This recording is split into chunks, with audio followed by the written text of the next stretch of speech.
Would you stay till the morning light? Or would you follow me? Or would you let it be?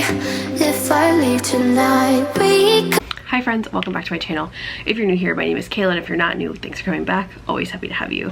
I like to do a lot of book and lifestyle content here on this channel. I'm currently doing a series vlogging my unemployment experience, which is very interesting. I have a travel vlog coming up, and I have plenty of book reviews and book content coming up for you guys as well. Today is another book review. I feel like I'm doing really well in terms of reading and reviewing this year. That may or may not be thanks to the unemployment, but we're gonna take it either way. Today's video is a review of the much beloved, very TikTok famous series From Blood and Ash, well, the first book, From Blood and Ash, by Jennifer L. Armentrout. This book was not on my January TBR. I was mildly bullied by my friend Jess into reading this book. She's obsessed, and I figured, why not give it a go? I also have been equally bullying her to read the Kingdom of the Wicked series, which I talked about so much last year, and I gave her a copy and she said she wouldn't start it until I started From Blood and Ash. So here we are, because everybody needs to read Kingdom of the Wicked. I'm gonna just take a minute to brag. This book is probably the longest book I've read in several years. It's already longer than the longest book I read last year, which was The Sylvan Kingdom by Tahiti Mafi. That was 512 pages. This was 613. It's a lengthy series. I'd had this book for a while. Like I said, it's very popular over on TikTok for being a high fantasy, low-key spicy, not even low-key, just straight up spicy series that people have really been enjoying.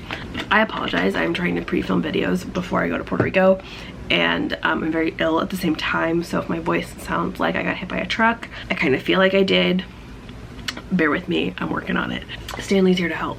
Stanley is here to help. Let's talk about From Blood and Ash. First of all, this is going to be a spoiler-free review. As much as I can on my channel, I try and keep my reviews spoiler-free because I feel like everybody should be able to enjoy the reading experience and be surprised by those twists and turns in their own time, and I don't like to spoil them because I don't like to be spoiled. From Blood and Ash in a spoiler-free review. So this book follows Penelope, or Poppy, who is the maiden in the Kingdom of Macedonia. She is this super pure, virginal figure in this society. She's supposed to be like very sheltered, very pure. Nobody's supposed to talk to her, nobody's supposed to look at her. She's veiled, nobody's supposed to know what she looks like. Very interesting. And she is going to basically be a virgin sacrificed to the gods, sacrificed in some way in a rite or a ceremony called the Ascension. So she'll be given to the gods as a servant. She doesn't even know what this means. She doesn't know what the process of the Ascension looks like. She doesn't know what her life will be for her after the Ascension.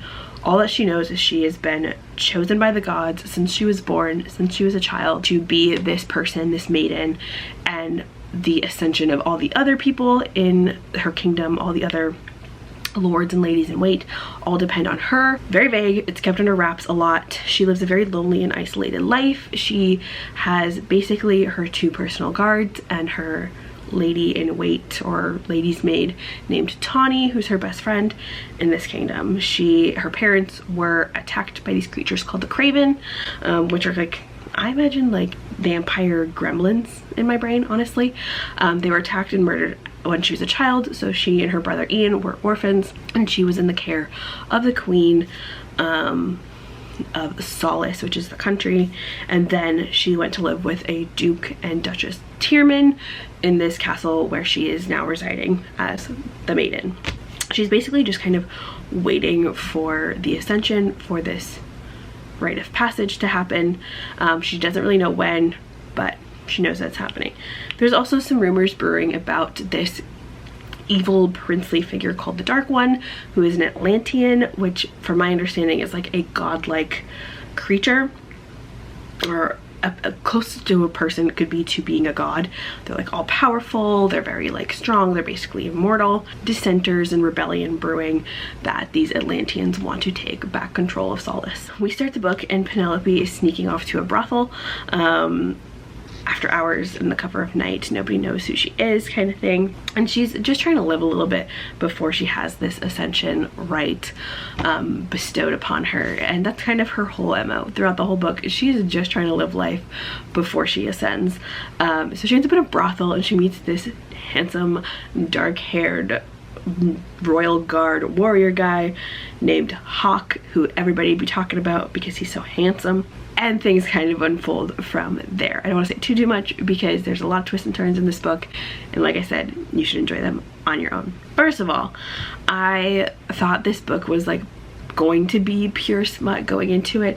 There's for sure some spicy scenes. There's for sure some spicy tension going on, but it is not nearly as pornographic as I thought it would be, which I was a little bit grateful for because I read this book on a lot of trains. That's not my vibe. That is not my vibe. But if you are looking for medium spice, I would probably say this is like a 2.5 out of 5 on the spicy scale. First, I think this world is really cool. These different races of people that we have, Atlanteans versus the Ascended, and kind of the lore behind them that's set up to build this world of Solace and Atlantia, Macedonia, Carcedonia. All these places seem really great. One thing that I will say that I really wanted in the first book that was fixed in the second one, because I'm in the middle of the sequel right now, I needed a map just to get some like relative idea of where we are in this world. There is a map in the second one. For a while I was kind of like, what is the plot? Like, what are we waiting to happen? Like, it for me didn't follow a typical plot arc where you like, intro, oh no, here's the problem, here's the climax, here's how it's resolving, here's the resolution. It didn't do that like pyramid thing. It was for a while just kind of moving through the pages like, what are we waiting for? Like, what is happening? And I feel like the climactic moment doesn't come until the very, very end of the book. So you have some like very lengthy build up to that climax, so that like moment where holy shit, things are happening. And in a book this long that can feel like a really, really long time, I feel like it's probably the first 350 pages were just like, I was waiting to learn what the plot of the story was. Like, what are we waiting for? What is going to happen? What's the thing that's happening? And I didn't see it coming. I don't really think that you do. You are leading up to the right, which is like the first event where Poppy gets to see people kind of. Hi friends, I apologize. My camera died and I got distracted and I forgot to finish up this video. I'm trying to remember what we just talked about. I think I was also talking about the pacing. The plot itself is a big slow burn. You kind of have this like very like long 350 page stretch, which is like kind of trying to figure out what we're waiting for, and you don't recognize what the climax or what you're actually working toward until you're in the middle of it, which is the right where things kind of start to go to hell, which takes place about 350 pages into the book. But once you get through those first 350 pages where like something happens here and there, it's a little bit slower, a little bit more tedious, then things really start to pick up in those last 300 or so pages. And I found the last 300 or so pages very interesting. Sorry, there's a lot of stuff on my desk and that was distracting me. A lot happens, you learn a lot, and it really sets up, you end on like such a cliffhanger that you just immediately want to read the second one, which I did immediately after.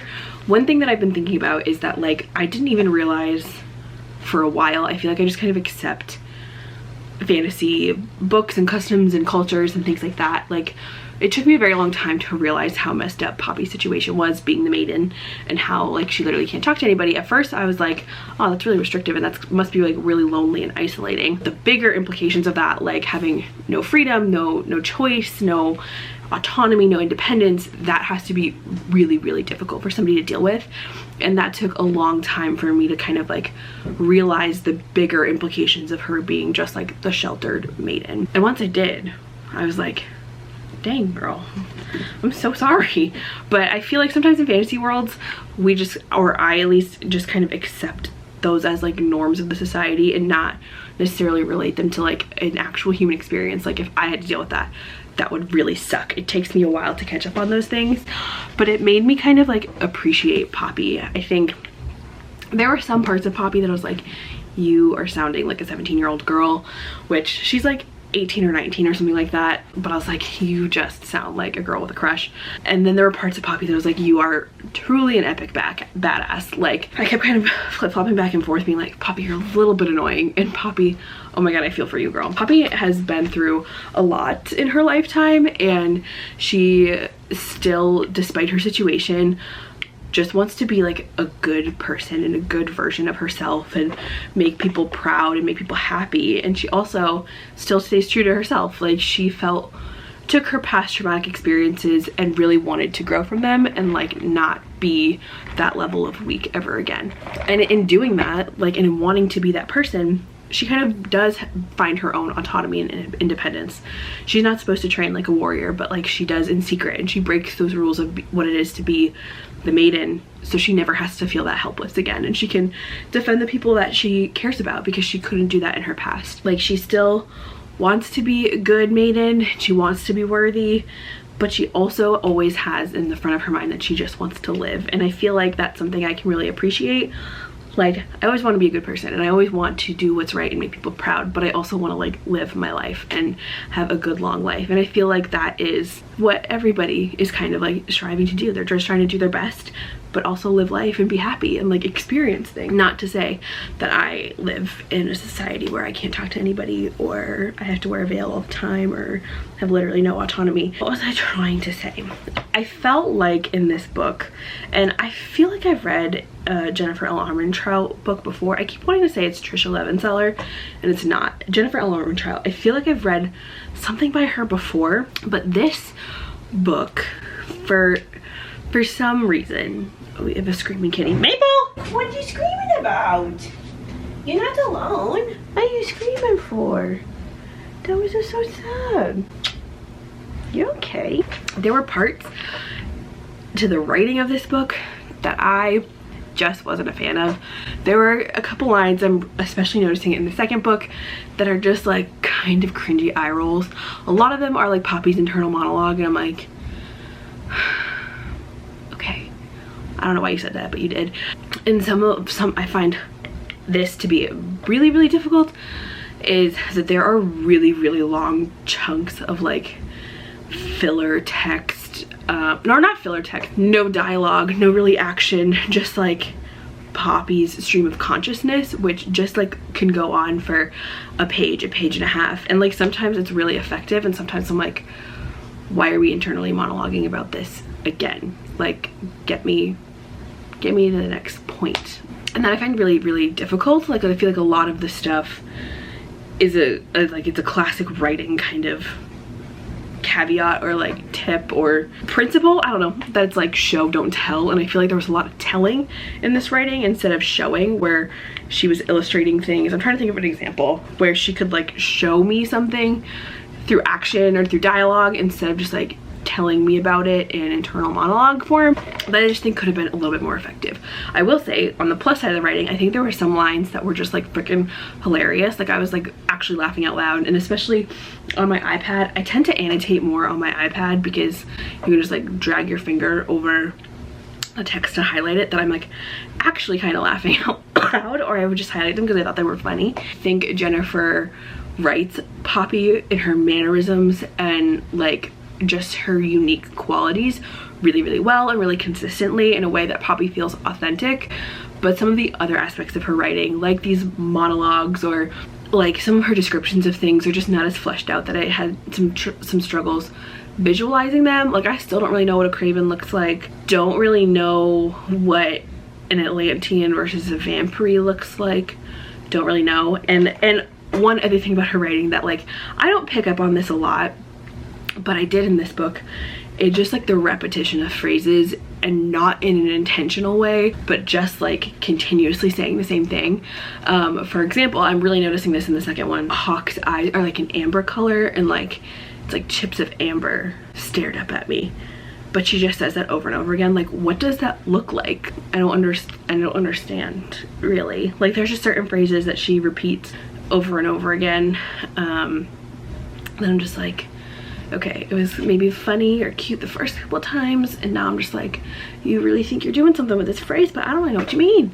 Or there's like this interaction with Poppy and Hawk where she says there's something seriously wrong with you all the time. And I'm like, we get it. We do get that there's something seriously wrong with him. We've accepted this. I don't think we need to tell him again because he's not changing anything. So writing wasn't my favorite. I thought there were some like really strong points. I think her character writing was good. I think some of her like dialogue was actually really funny, but some of it I was like, I'm a little bit cringy. You keep saying the same thing, or like you're writing a lot and it's not the most effective. Like, I'm bored. Maybe it's a blessing and a curse that this book is so long, because you do have to go through more of it. But oh, hello. Oh, okay. You have to go through more of it, but there is more times for her to redeem herself. I don't know if it's a pro or a con. It's just an observation. One thing that I feel like I said this in my February TBR, as somebody reading the second one right now, I did get to the end of the first and I was like, I need to know what happens. I need to keep reading. Immediately got the second one from my library, but now that I'm almost done with the second one, I'm like, I could either be like kind of sick of this, or I could need to know what happens. And I think it's going to lean towards I need to know what happens next. I feel like Jennifer L. Armentrout's, her gag is that you go through this whole book and you're like, okay, this is like, but you get to the end and there's like a big twist or a big change and you need to know what happens next that propels you to the next book.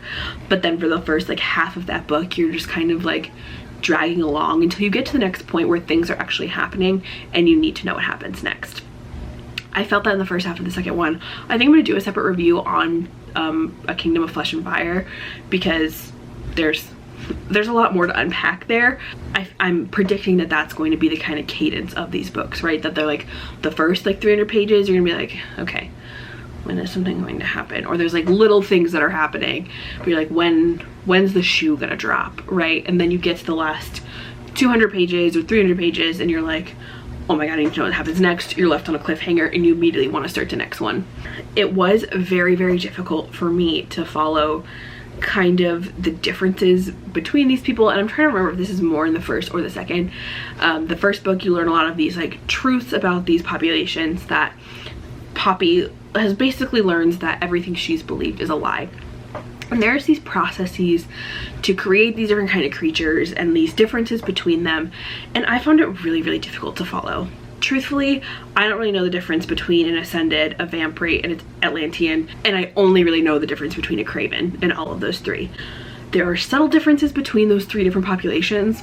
I don't really know how they are, and I don't know how they're interconnected and like how an Ascended relies on Atlanteans to be made. I don't know. I found that to be very unclear, and I was like trying to map it out for myself, and I really couldn't. Like, I was even like taking a little bit of a note and I was rereading those sections and I was like, wait, I still don't understand how these are different and how this is different from what Poppy has believed her whole life. Like, it's intentionally vague in the beginning of the first book of what the Ascension is and what that process and the rite looks like, because Poppy doesn't know either, right? She, as our narrator, is in the dark, so we are also in the dark, but that is not ever something that cleared up for me. I think it cleared up for Poppy. Poppy seems to know what's going on. I, however, unfortunately, do not know what's going on. So that was a little bit confusing for me, and I'm still kind of struggling to follow, but maybe we'll figure it out. I'm probably gonna try and Google a summary.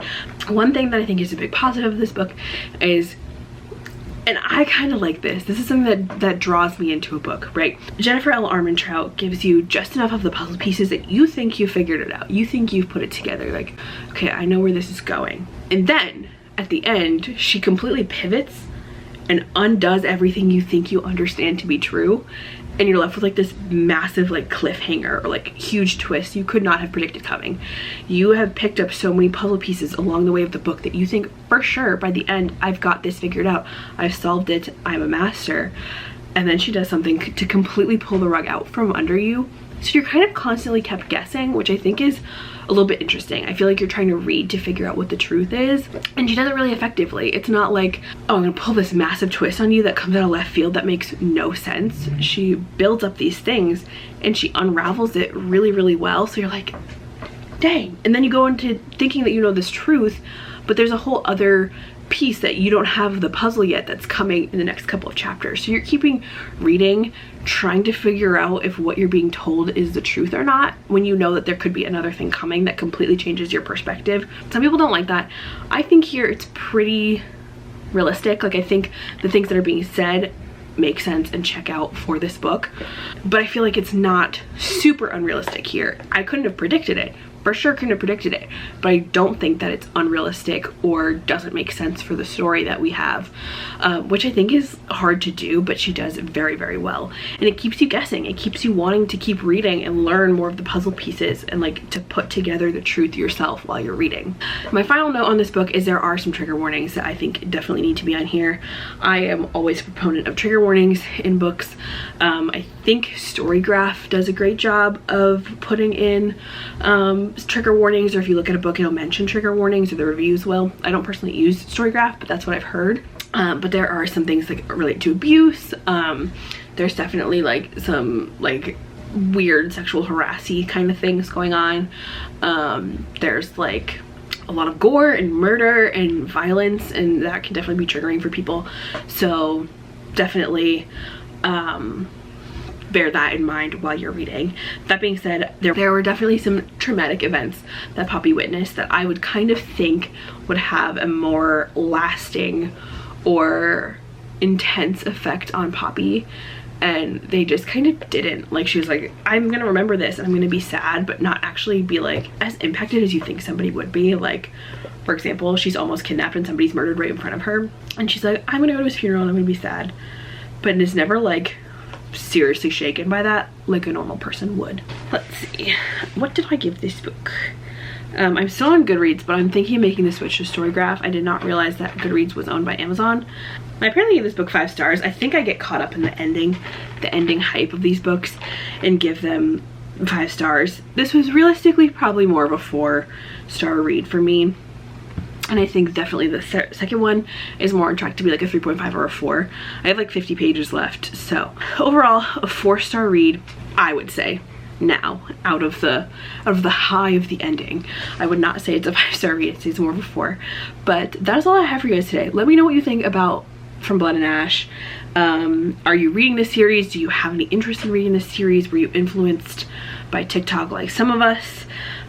What are your thoughts? Would you want to see a review of the second one? Because I actually have thoughts, a lot more thoughts on the second one than I do the first. Let me know what your thoughts are about From Blood and Ash by Jennifer L. Armentrout. So yeah, and I think if I do a review on the second one, I might include some spoilers from the first one, because obviously if you are reading the second one, you know what happens in the first. So we can talk about that a little bit more in that review. But for today's video, leave me. There is a little crossed sword emoji. I'll put it on the screen.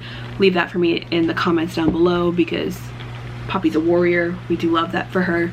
And I will see you guys in my next one. Make sure you go and follow me over on Instagram, where we're hanging out, we're reading. Make sure you hit that subscribe button. We will be back to vlog content and review content very soon. A lot more videos coming for me, and hopefully the From a Kingdom of Flesh and Fire video will be out. Is that even what it's called? What is the name of that book? A Kingdom of Flesh and Fire. That review will be coming shortly, and I will see you guys in my next one. Have a wonderful day wherever you are, and happy reading. Would you stay till the